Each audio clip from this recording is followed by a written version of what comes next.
Why were bars used in the making of the structure of the tabernacle? This is the question that we seek to answer today as we continue our verse-by-verse study of the book of Exodus on walking through the Bible. Word the glory of his cross. If you have a Bible with you, you can turn to Exodus 36. We're going to be reading from verses 31 to 38. If you don't have a Bible, don't worry. Just follow along with us on the screen. The version that we'll be reading from is the New King James Version. So, Exodus 36, beginning at verse 31. And he made bars of acacia wood, 5 for the boards on one side of the tabernacle, 5 bars for the boards on the other side of the tabernacle, and 5 bars for the boards of the tabernacle on the far side westward. And he made the middle bar to pass through the boards from one end to the other.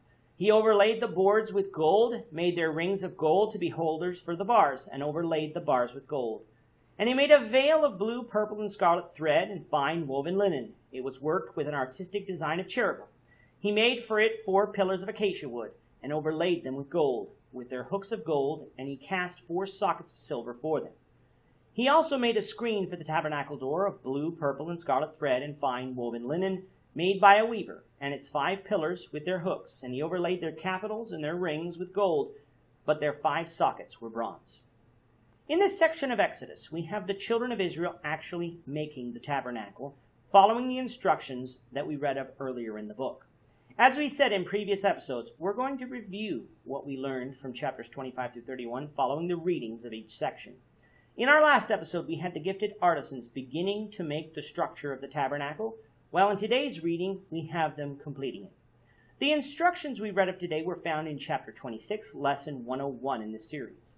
The word tabernacle means to dwell or dwelling place. In this case, the tabernacle is the dwelling place of Jehovah.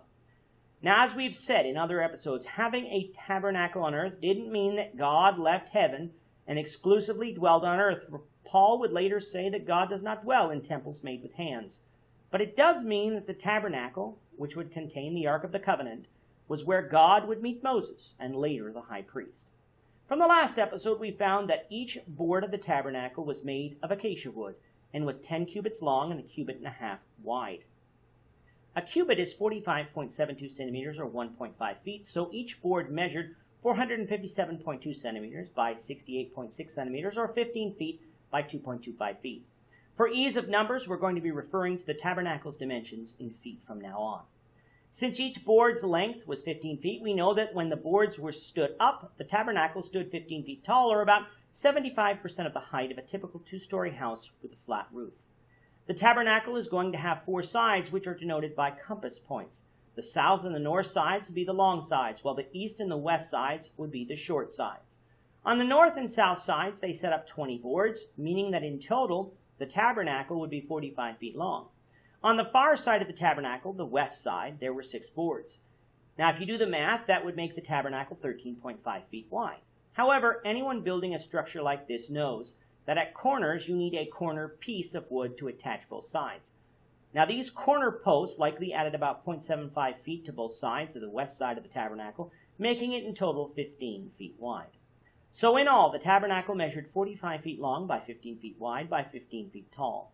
In order to make the structure with its boards, 40 sockets made of silver were made for the 20 boards. We don't know the shape of each socket, but they would most certainly have been massive, for Exodus 38:27 says that each socket contained a talent of silver, meaning each socket weighed about 34 kilograms or 75 pounds. In each socket of silver, a mortise that would take one of the 2 tenons that were placed on each board. Now, there is some disagreement with how these sockets were situated, but a likely scenario would be that it would resemble the bottom of a gate, with the sockets of silver being placed in a hole in the ground and the wooden boards being joined on the top of the sockets using the tenons and mortises. Thus, the way the tabernacle was built, it was to be a solid structure. Coming to today's reading, though, God had them make the structure even more solid by making bars of acacia wood, 5 for each of the north, south, and west sides of the tabernacle. The middle bar would pass from end to end, meaning the whole length of the side. Whether this meant that the other bars were shorter in length, we're unsure. Our picture doesn't conclude such, but others conclude that perhaps the other 4 bars were half the length of the middle bar, with 2 supporting one half of the side, while the other 2 supporting the other half of the side. Whichever is true is immaterial. We don't have to build a tabernacle today. At any rate, though, the Hebrews knew, for they built it. The bars were attached through rings attached to the boards. What these bars would do is prevent the boards from separating from each other and weakening the structure. The boards, their rings, and the bars were overlaid with gold before they were put together.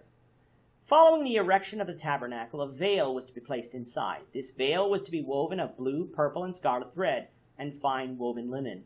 It was also to be woven with an artistic design of cherubim. If this sounds familiar, it should, for it is the exact same design as the inner covering of the tabernacle. It was to be hung upon 4 pillars of acacia wood overlaid with gold. Their hooks were to be gold upon 4 sockets of silver. The final piece that needed to be completed was the front of the tabernacle, the east side, for it was made a screen for the door, woven of blue, purple, and scarlet thread and fine woven linen. The difference between this screen and the veil of the temple was the lack of cherubim on the front screen.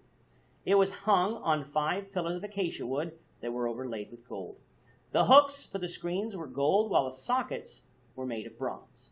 So as you can see, the tabernacle of God was an elaborate building in which a lot of time, precision, and effort was required in order to build it.